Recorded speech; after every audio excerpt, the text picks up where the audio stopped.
नमस्कार, स्वागत है आप सभी का आपकी आवाज में। मैं हूं आपके साथ आदर्श सिंह राजपूत और आज हमारे साथ इस वक्त बहुत ही खास मेहमान जुड़ चुके हैं। सीएसपी, जिसे हम कस्टमर सर्विस पॉइंट के नाम से भी जानते हैं, ग्राहक सेवा केंद्र। जी हाँ, आपने नाम सुना होगा। और इसी महत्वपूर्ण टॉपिक पर बातचीत करने के लिए हमारे साथ सीएसपी सलाहकार जुड़ चुके हैं, राकेश कर्ण। स्वागत है आपका। जी बहुत बहुत धन्यवाद। नमस्कार तमाम दर्शकों का जो हमें देख जी रहे हैं, नमस्कार सुन रहे हैं। राकेश जी, कोरोना काल है और इस बीच आज जिस टॉपिक पे हम लोग बातचीत करने वाले हैं, हम अपने दर्शकों को बता दें, ग्राहक सेवा केंद्र, जिसका नाम सीएसपी है और इसका शुरुआत प्रधानमंत्री नरेंद्र मोदी ने किया था, जिसे आप सभी जानते हैं, और इसी का नाम है डिजिटल भारत। जी हाँ, और इसी महत्वपूर्ण टॉपिक पे आज हमारे साथ बातचीत करने के लिए एडवाइजर राकेश कर्ण जुड़ चुके हैं। राकेश जी, हमारे दर्शक जानना चाहते हैं आखिर ये सीएसपी होता क्या है, इसका क्या काम होता है?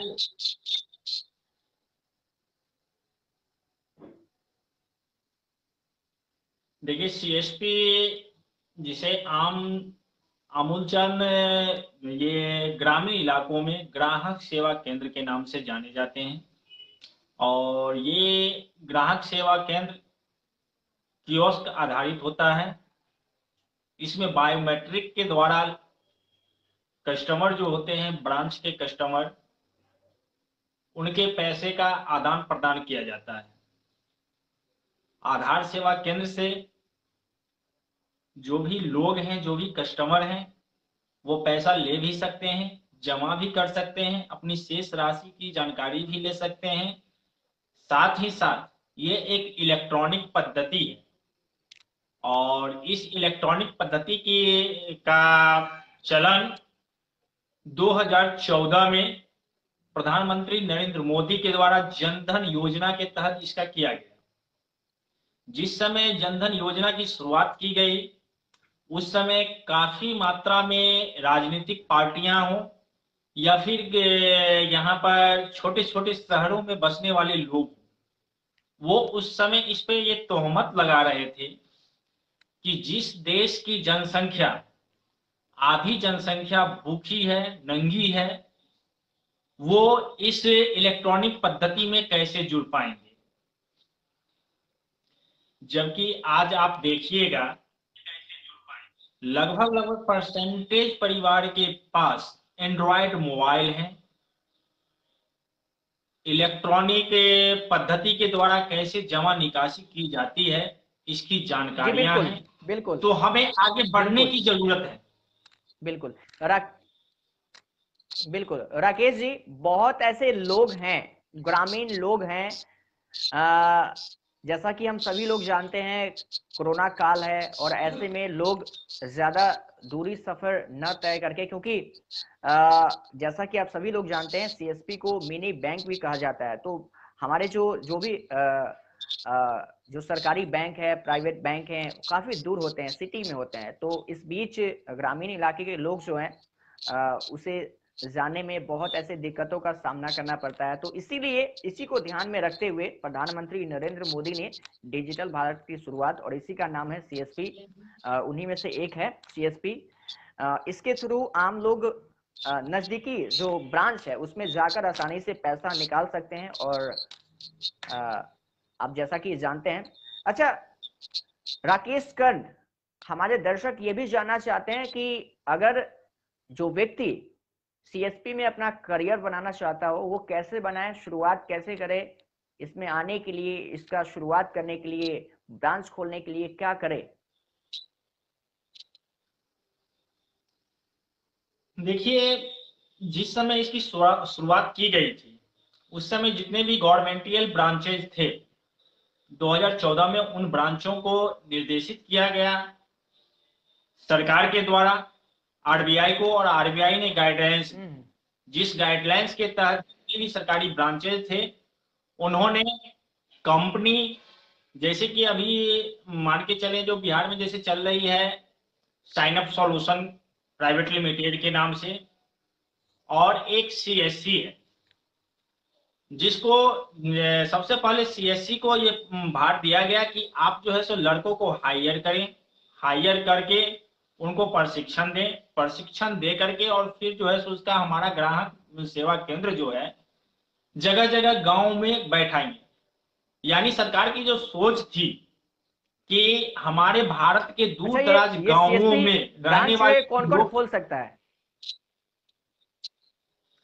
सीएससी ब्रांचेज हर एक व्यक्ति खोल सकता है जो कि 18 से लेकर के 70 वर्ष के 60 वर्ष के अंदर में, वो सारे लोग खोल सकते हैं। लेकिन इसकी कुछ क्राइटेरियाएं हैं।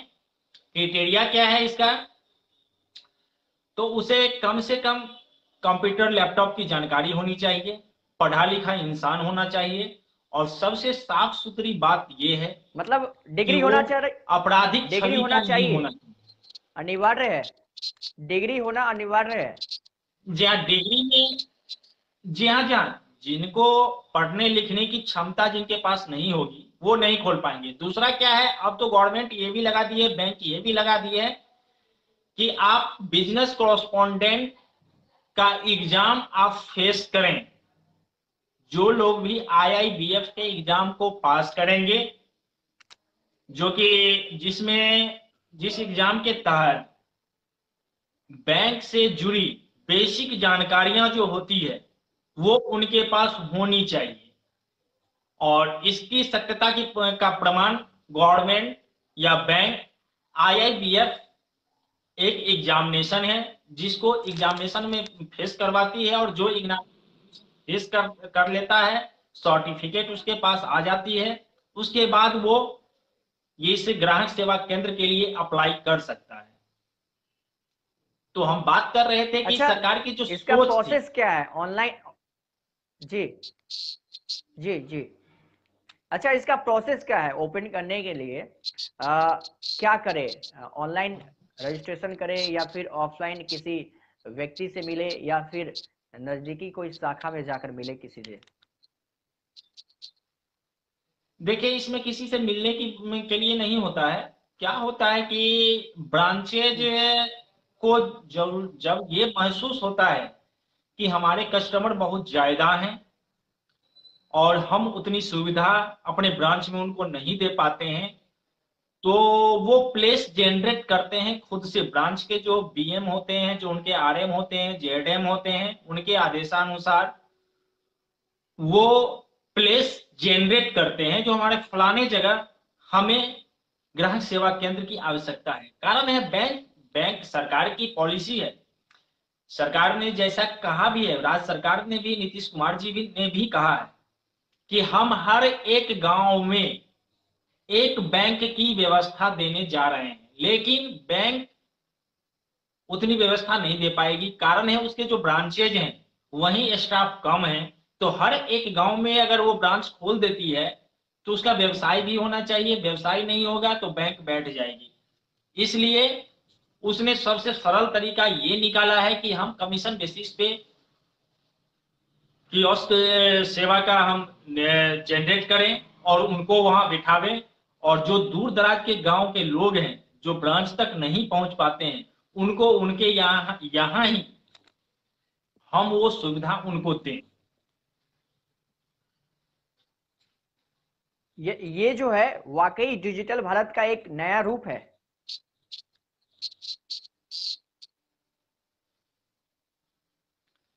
जी हाँ, और हमारे डिजिटल दर्शक इंडिया ये का भी जानना ये चाहेंगे कि सबसे जीता इसमें, जागता प्रमाण है।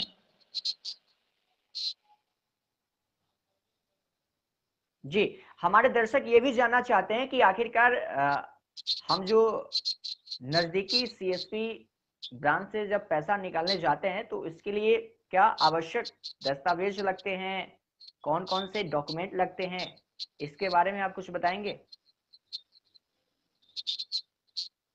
सबसे पहले हम बता दें आपको जो कस्टमर, आज बहुत सारे ऐसे लोग हैं जो कि कियोस्क से लेन देन कर रहे हैं, ग्राहक सेवा केंद्र से लेन देन कर रहे हैं। इसमें बहुत सारी जगह धोखाधड़ी भी उनके साथ हो रहा है।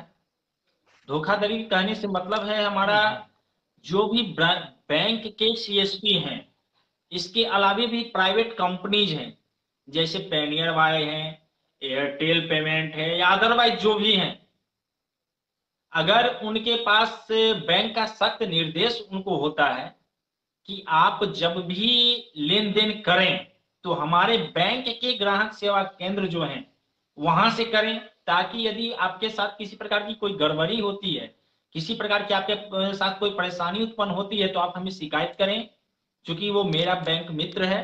हाँ, एक चीज बता दूं आपको, ये ग्राहक सेवा केंद्र संचालक जो होते हैं वो उनको आप इंग्लिश में यदि कहें तो बीसी भी कहते हैं, और हिंदी में अमूलचल भाषा में लोक भाषा में कहें तो बैंक मित्र कहते हैं।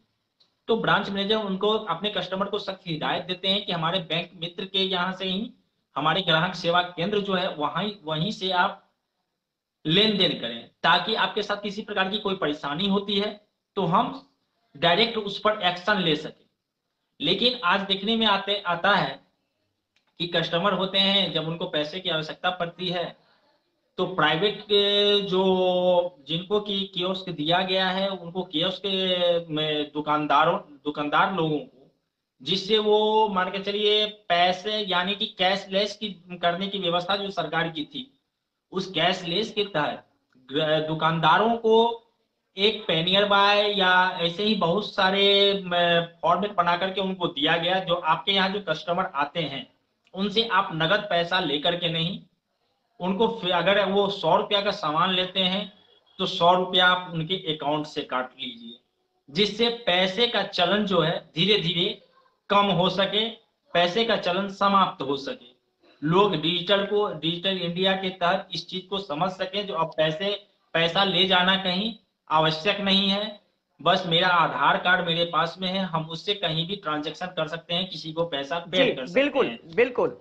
अब आते हैं, आपको बताते हैं हम बिल्कुल। तो ये ग्राहक सेवा केंद्र पर जो भी कस्टमर आते हैं उनको लेकर के क्या आना है।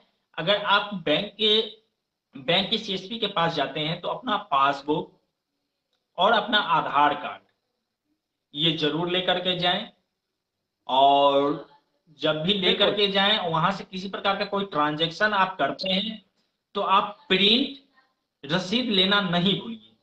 प्रिंट रसीद वहां से लें, उस प्रिंट रसीद से ये आ जाता है कि आपने कितने का ट्रांजैक्शन किया और आपके अकाउंट में कितना बैलेंस बचा है। जी बिल्कुल बिल्कुल। इससे कहीं ना कहीं जो फ्रॉड गिरी होते हैं इस सेक्टर में, तो इससे बचा जा सकता है ना, क्योंकि बहुत से ऐसे शिकायत ये भी मिलते आ रही है लगातार। ऐसी जो घटनाएं सामने आती रहती है कि अगर हम कहीं नजदीकी ब्रांच में जाते हैं पैसा निकालने के लिए, तो पैसा निकालते हैं 1000, तो वहां से कहीं ना कहीं उससे ज्यादा राशि निकाल लिया जाता है, पता चलता है। और जिसको पता नहीं रहता, क्योंकि बहुत ऐसे ग्रामीण क्षेत्रों में ये देखा गया है और शिकायतें लगातार मिलती रहती है कि हमारे अकाउंट से पैसा निकाल लिया गया है। तो ये कहीं ना कहीं अगर हम पैसा निकालते वक्त अगर रिसिप्ट लेते हैं तो ये कहीं ना कहीं फ्रॉडगिरी पे लगाम लग सकता है ना। राकेश जी ये बताइए तो जी एक और जानकारी जानना चाहेंगे आपसे कि, और हमारे दर्शक भी जानना चाहते हैं कि आखिर एक सीएसपी जो मिनी ब्रांच है उसमें कैश कहां से आता है।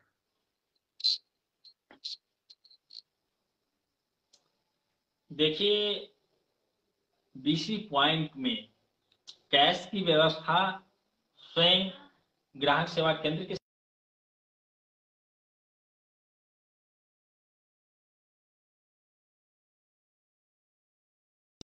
उनको अपने यहाँ के जो बड़े बड़े व्यवसायी हैं उनसे संपर्क रखना पड़ता है। अपने यहाँ के जो भी अच्छे डिपॉजिटर होते हैं उनसे संपर्क रखना पड़ता है, और फिर उनसे पैसा ला करके उनको डिस्ट्रीब्यूट करना है। हाँ, बैंक मदद करती है, लेकिन बैंक भी कैश देती है, लेकिन एक हद तक ही कैश देती है। वैसे भी सरकार का लिमिट है योजना है जी नहीं, लिमिट है? लिमिट नहीं है, कोई लिमिट नहीं है। एक दिन में एक दिन में एक दिन में जो बैंक है वो कितना पैसा आपको देते हैं? और ये ये गवर्नमेंट जो बैंक है वो देते हैं, या फिर जो प्राइवेट सेक्टर का जो बैंक है वो, या फिर ऑल कोई जी भी दे नहीं, सकते हैं? जी नहीं, जिस ब्रांच के ग्राहक सेवा केंद्र हैं, जिस भी बैंक के, वो सेंट्रल के हों, हम्म एसबीआई के हों, बैंक ऑफ हम्म बड़ौदा हो, बैंक ऑफ इंडिया हो, पंजाब नेशनल हो, जिसके भी ब्रांच के हैं ग्राहक सेवा केंद्र जिससे रिलेटेड है, वो वही ब्रांच उनको देगा। दूसरा क्या है, एक ग्राहक सेवा केंद्र उसी पर, ब्रांच के थ्रू हम कैश ले सकते हैं, है ना? उसी ब्रांच के थ्रू हम जी हाँ, कैश जी हाँ, ले सकते हैं। अदरवाइज अगर दूसरा ब्रांच रहा तो वहां से हम कैश नहीं ले सकते हैं। नहीं ले सकते, नहीं ले सकते। कारण है ये अच्छा। बिजनेस कॉरेस्पॉन्डेंट का ही होता है। बिजनेस कॉरेस्पॉन्डेंट के नाम से एक अकाउंट होती है, जिस अकाउंट से आप पैसे का हम्म डिस्ट्रीब्यूट करते हैं। उसमें आप कितने कस्टमर का हम्म जमा करते हैं, कितने कस्टमर का निकासी करते हैं, इसकी सारी जानकारी आरबीआई के पास में होती है। और आरबीआई उसको हम्म खुद से मॉनिटरिंग करते रहता है कि इसमें किसी प्रकार की काला धन को, ब्लैक मनी को व्हाइट मनी बनाने का कार्य नहीं किया जा रहा है। अब बता दूं आपको, जो 2021 में जो नियम आरबीआई लाई है कि आप एक बचत खाते से ईयरली 5 लाख से ज्यादा आप नगद जमा निकासी नहीं, अकाउंट के लिए, बिल्कुल। करेंट अकाउंट के लिए नियम लाई हम्म कि आप एक वर्ष में जो उसका सेशन होता है मार्च टू मार्च, उसमें आप हम्म 20 लाख रुपए से ज्यादा हम्म का निकासी, नगद निकासी आप नहीं कर सकते हैं। यदि आप 20 लाख रुपए से ऊपर चले जाते हैं तो आपको 2% टीडीएस, आपको आपका टैक्स कटना स्टार्ट हो हम्म जाएगा। जब आप आयकर रिटर्न हम्म भरने के लिए जाइएगा, उस समय आपको ये जवाब देना पड़ेगा, जो 20 लाख रुपए से आपने ऊपर जो निकाला है नगद, वो उस रुपए का आपने किया क्या है। उस रुपए का सही सही आकलन आप जब तक गवर्नमेंट को नहीं दीजिएगा, तब तक वो कटा हुआ पैसा आपको रिटर्न नहीं करेगी। मैक्सिमम मान के चलिए, यदि 2 लाख रुपया अगर 20 से ज्यादा काट लीजिए, फिर उसका जवाब आप जब दे दीजिएगा तब आपका रिटर्न हो। अब ग्राहक सेवा केंद्र अच्छा, ब्रांच खोलने के लिए लोकेशन की भी जहां जरूरत तक होती है? लेने की, हाँ, वो लोकेशन ब्रांच जनरेट करती है। ब्रांचेज जो ब्रांच जो होती है, जो लोकल ब्रांच होते हैं, वो हम्म जनरेट करता है लोकेशन, जो इस लोकेशन पे हमें बीसी को रखना है। इसको हैंडल कौन करता है? इसको हैंडल कौन करता है? मिनी ब्रांच को हैंडल कौन करता है? किसके हाथ में इसका पावर रहता है? मिनी ब्रांच को हैंडल, देखिए, मिनी ब्रांच को हैंडल करने के लिए वहां के ब्रांच मैनेजर जो होते हैं, जिस भी ब्रांच से वो कोऑर्डिनेट हो रहा है, उस नजदीकी जो ब्रांच के शाखा है। ब्रांच मैनेजर के पास हम्म फुल्ली व्यवस्था होती है। जी हाँ, जो उसको हम्म हैंडल करते हैं, उसकी हम्म मॉनिटरिंग करते हैं, के द्वारा, जोनल हम्म ऑफिस के द्वारा, वहाँ के जो आरएम जेडएम होते हैं उनके द्वारा भी विजिट की जाती है। जो ऑडिटर होते हैं उनके द्वारा भी उनके रजिस्टर का बराबर चेकअप किया जाता है। जो आप जो जमा निकासी कर हम्म रहे हैं वो सही कर रहे हैं, सही तरीके हम्म से कर रहे हैं, या फिर हम्म। फ्रॉड कर रहे हैं। जी हाँ। तो कस्टमर मैं आपके अपने पास आ रहे हैं, दर्शकों को उनसे बताते आप चलूं, इस वक्त की ये बहुत सिक्योरिटी ही लेते हैं कि महत्वपूर्ण खबर आप देख रहे हैं लगातार आपकी आवाज पे। मैं आपको बताते चलूं, इस वक्त की ये बहुत ही महत्वपूर्ण खबर आप देख रहे हैं और सुन रहे हैं लगातार सीएसपी से जुड़ी। और हमारे साथ अभी बातचीत कर रहे हैं सीएसपी सलाहकार राकेश कर्ण। और इसके बारे में आपने सुना कि किस तरह से हम कैसे खोले, इसके लिए जरूरी डॉक्यूमेंट क्या होता है, कहाँ पे खोले, लोकेशन क्या होता है, और कैश कहाँ से आता है, तमाम जो बातें हैं इससे संबंधित। और लगातार आप देख रहे हैं स्क्रीन पे, ज्यादा से ज्यादा इस वीडियो को शेयर कीजिए, ग्रुप में शेयर कीजिए, और जितना हो सके इस वीडियो को शेयर कीजिए, क्योंकि बहुत महत्वपूर्ण इस वक्त ये जानकारी इस वक्त आप लाइव देख पा रहे हैं हमारे साथ आपकी आवाज पे। राकेश कर्ण, इसका गाइडलाइन भी तो होता होगा कि गाइडलाइन के अनुसार हम कैसे चले, फॉलो भी तो करना होता होगा, अनिवार्य होता होगा, क्योंकि बहुत ऐसे शाखा हैं, उसका भी कोई रूल्स एंड रेगुलेशन होगा। देखिए, समय समय पर जी गवर्नमेंट के द्वारा और आरबीआई के द्वारा गाइडलाइंस आते रहते हैं, उनको फ्लो भी करना पड़ता है। जितने भी बैंक मित्र हैं उनको फ्लो करना पड़ता है। बिल्कुल। और सबसे बड़ी चीज है जो सामाजिक पेंशन यानी सोशल सिक्योरिटी जो है, उस पर खास फोकस होता है ग्राहक सेवा केंद्र का। और उस पर फोकस उनके रीजनल ऑफिस के द्वारा, ब्रांचेज के द्वारा और आरबीआई के द्वारा और गवर्नमेंट के द्वारा, इन सारे लोगों के द्वारा उन पर एक विशेष भार दिया जाता है कि सोशल सिक्योरिटी का कार्ड जो है वो ज्यादा से ज्यादा आप करें। सोशल सिक्योरिटी के अंतर्गत जो आते हैं वो अटल पेंशन योजना है। अटल पेंशन योजना वो योजना जो भारत सरकार की महत्वाकांक्षी योजना है। और इस योजना के अंतर्गत असंगठित क्षेत्र में कार्य करने वाले वैसे लोग जिनके जीवन की कोई सिक्योरिटी नहीं है, जिनका लाइफ सिक्योरिटी कोई नहीं है, उनके पास आज सेहत है, वो सेहतमंद हैं, तो वो कहीं से भी कमा रहे हैं और खा रहे हैं, अपना जीवन यापन कर रहे हैं। लेकिन जिस समय उनका उम्र 60 पार कर जाता है, 60 क्रॉस कर जाती है, उस समय वो किसी और पे डिपेंडेंट हो जाते हैं।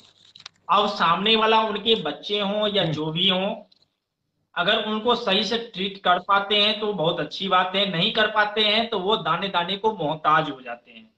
अपनी सारी इच्छाएं, अपनी सारे जो हौसले होते हैं वो वहां पे गंवा चुके होते हैं। तो उस चीज को ध्यान में रख करके भारत सरकार के द्वारा अटल पेंशन योजना, अटल जी के नाम पर अटल पेंशन योजना का निर्माण किया। और इस अटल पेंशन योजना के अंतर्गत हर एक तबके को सोच करके, हर एक तबके की ये विचारधाराओं को मिला करके, और 1000 रुपया से लेकर के 5000 रुपया तक उनको 60 के बाद पेंशन देने का प्रावधान किया गया।